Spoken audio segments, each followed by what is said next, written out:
Kiriza. Gwe. Lacharinda nange. Ziti. Tuteredde mbulungi mu kamera. Twateredde. Fofofo. Bajja kukkiriza. Linda.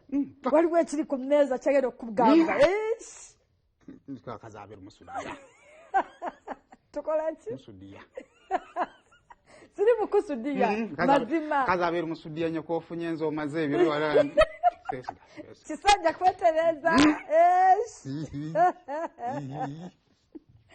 Tubanirizaanya ekiseera mwe balekweraga bwekumidde ku Telefina program ebeera ebyekya ku weekend mbakulisaayo wiiki gye tuyiseemu era ne mbakulisaayo n'abagenze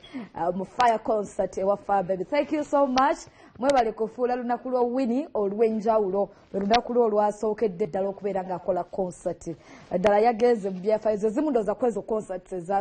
ezisinze okukola obulungi. Tugendako eyo nze ngobuulira tugenda ate ngenda kwongeramu anti nze omumanyi olubuto ondusaze kana akantu kadde kakeepika nnyo olinga nyambala essaati eno akasaati kalungi akasaati kalungi mukyala ali eyo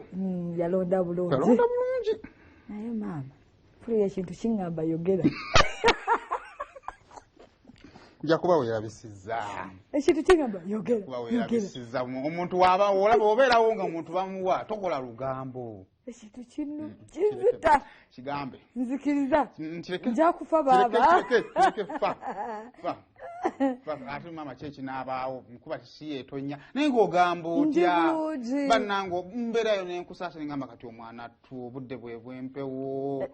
okwetagguluza ku mukulu okitegeera bambi agambira ki Adam Sozi ti omukulu waawa gwe Adam ani asese ekyenkaliddawo ensi no tekwesiga oba tukole tutya simanyi lwaki temunneesiga bannaye nkyali mwana muto nagamba funa nze singa ndaba ensi yonna olabe ki nze ne bwonkwata bukwasi tungamba kati tuli ffe wali wuwo nze wange tomumanyi ffe wali namala kukako mundaga tewangaka kati neggowe otuusa okkakwa lwaki mumpisalisamu amaaso ekyenkaliddawo kikole ekyo kiveewo kikole kiveewo okyejjeko ndi mwana muto toli lwaki mumpisalisamu amaaso era ekisinga okuba lumaavu bonna bona bagamba omuntu omukulu abeerawo atya kuba tukola olugambo tutanze okanga ogenda mbiri kituufu bannanne wiiki eno twafiiriddwa Queen bannaye nga kitalo kibi nnyo nakulabya opositinze jjajja agenze naye sayimo banna mundeke neetetenkanye onoonya ki mu kyo mabugo storage naye nga gavaawa gabafubutukawa gyoyita Queen nti jjajjaawo oyo yabadde jjajja waffe oyo gwolaba ffenna naye nga munange yafudde ekitalo nnyo ekya Queen era ndowooza okuzika wajja kuba bakubawa mu maaso awo so Queen Elizabeth waba avudde okitegeeza nti omulangira Charles kakati ye kabaka oba ye king omupya owa UK ekuze emyaka 7 tagenda nnyumirwa nnyo tagenda nnyumirwa nnyo naye nga Queen etubujjukira ajja kukwano mu Uganda mu kyoga mu 2007 omwaka ogwo era bintu bingi ebyakolebwa Shimoni negigira Shimoni we yagenda ne bateekawo gundi ekizimbe kye kiriwa kiyita batya Kingdom Kampala naye ekyenjalo ekyali ku kizimbe ekyo pulaani baagiyisanga Queen andooza abuzaayo nnaku kujja n'ekizimbe weekiri oza nti erina engeri gyegatta Uganda ku Queen kuvawo Queen yali yajjako mu Uganda so kulayo emboozi ya kitanda aye tujje mu Fababy tugisuutu musuusulewe ewa bakigudde kugwe nenwagi kyota nkoze mwana nze naweddeyo tuweena emboozi ya Queen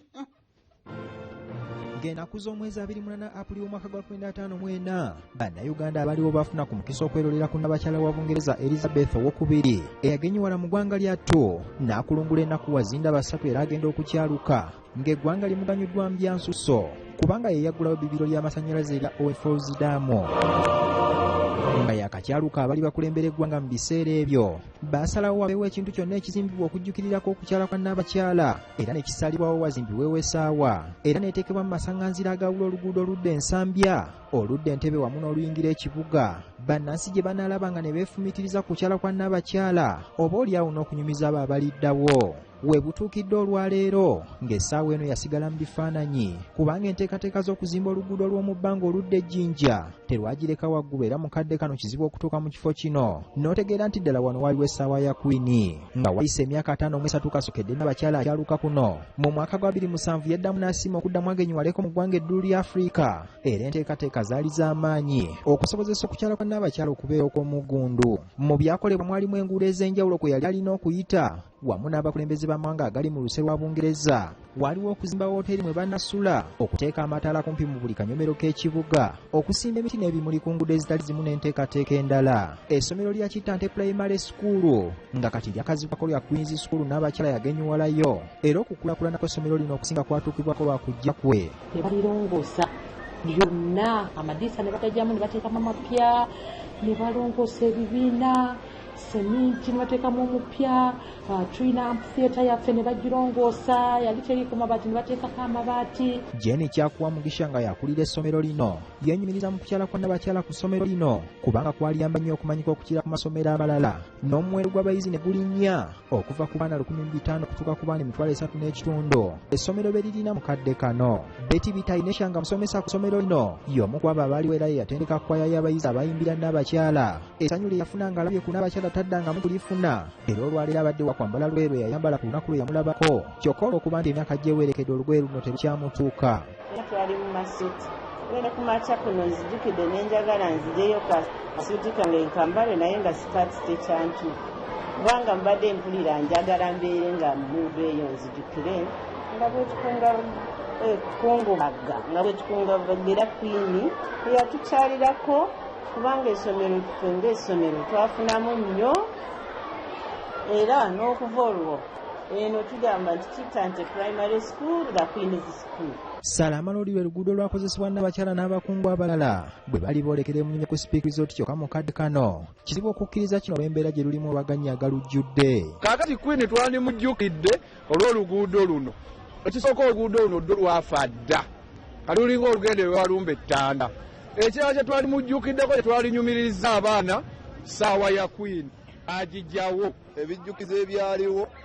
bye twalinga oba nga Queen bwe yakyala mu Uganda luno oluguudo lwakolebwa aze mu Uganda ng'agenda mu Nnyonyi naye okuva bwe baalukola ndowooza baalukola for emergency olw'okuba nti azze naye okuva lwe yafuluma eggwanga oluguudo nga we lwali eruddangamu kuddaabirizibwa. Edward Kiwanuka Sekandi mu mwaka gwa 2007 ye yali sipiika wa Paalamenti era y'omu ku bayaniriza Nnabakyala era agamba okujja kwe kuno Uganda yakuganyulwamu nnyo. Bimusanyusa kubanga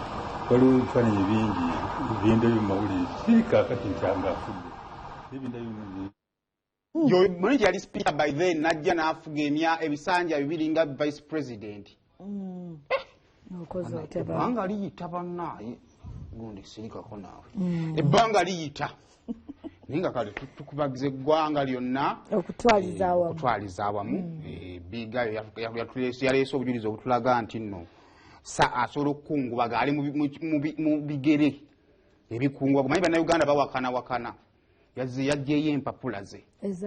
alina empapula ze yajjeeyo okulaga nti omanyi yavayo oli n'asaasira n'amuyita even mama bannayuganda bagamba nga ate okiyisizaawo nnyo Starboss kati n'aleeta empapula ezikakasa nti nedda tamuyita buyisi mama alina akakwati.